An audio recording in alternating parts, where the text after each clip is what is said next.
যথাসময়ে সম্মেলন করা সম্ভব হয়নি বলেও জানান নেতারা। এই মুহূর্তে চুয়াডাঙ্গা টাউন ফুটবল মাঠে আছেন রিপোর্টার আহমেদ সালেহীন। সরাসরি যাচ্ছে তার কাছে। সালেহীন,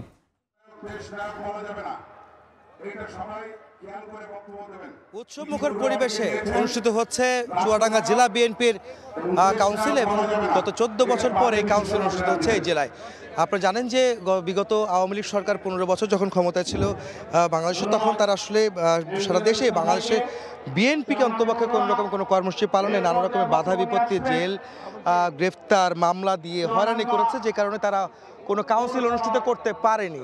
আজকে তারা 14 বছর পরে কাউন্সিলটি করছেন এবং তারা নতুন নেতৃত্ব নিয়ে আসবেন এই জেলায় এবং তারা নেতা নির্বাচন করবেন, যে কারণে মূলত আজকের এই কাউন্সিলটি এখানে অনুষ্ঠিত হচ্ছে।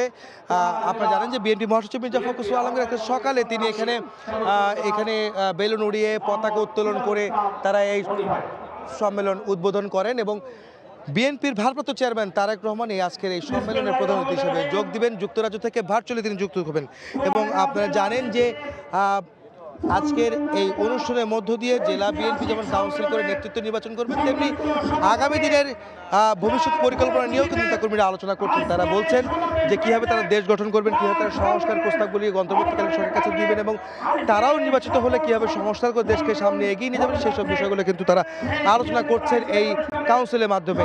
আজকে কিন্তু এই জেলা বিএনপি ছাড়াও আশপাশের জেলা থেকেও অনেক নেতাকর্মী কিন্তু আজকে এই মঞ্চে উপস্থিত হয়েছেন। একটি উৎসব মুখর পরিবেশ বিরাজ করছে আজকে চুয়াডাঙ্গা জেলায়।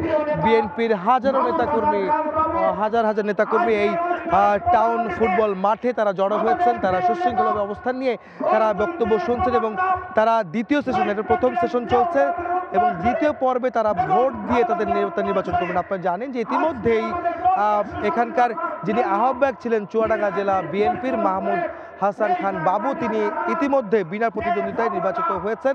এখানকার সভাপতি পদে তিনি লড়াই করছিলেন এবং তিনি ইতিমধ্যে সভাপতি নির্বাচিত হয়েছেন। এরপরে শুধু সাধারণ সম্পাদক সহ 4 জন কাউন্সিলর তারা যেখানে নির্বাচিত হবেন, এখানে সাংগঠনিক পর্যায়ে তারা নেতা নির্বাচন করবেন। আরেকটি বিষয় বলে রাখতে চাই যে আপনারা জানেন যে এই সমাবেশকে বা এই কাউন্সিলকে ঘিরে এখানে যে উৎসবের আমেজ তৈরি হয়েছে, তাতে করে নতুন মাত্রা যোগ করেছেন বিএনপির ভারপ্রাপ্ত চেয়ারম্যান তারেক রহমান। এখানে ভার্চুয়ালি যখন যুক্ত হয়ে বক্তব্য দিবেন, তখন তিনি আসলে সেটাই হলো মূল আকর্ষণ হিসাবে দেখছেন এখানকার নেতাকর্মীরা এবং সেই অপেক্ষায় কিন্তু রয়েছেন এখানকার নেতাকর্মী। তো এই ছিল আমার কাছে চুয়াডাঙ্গা জেলা বিএনপির যে সম্মেলনের সবশেষ খবর।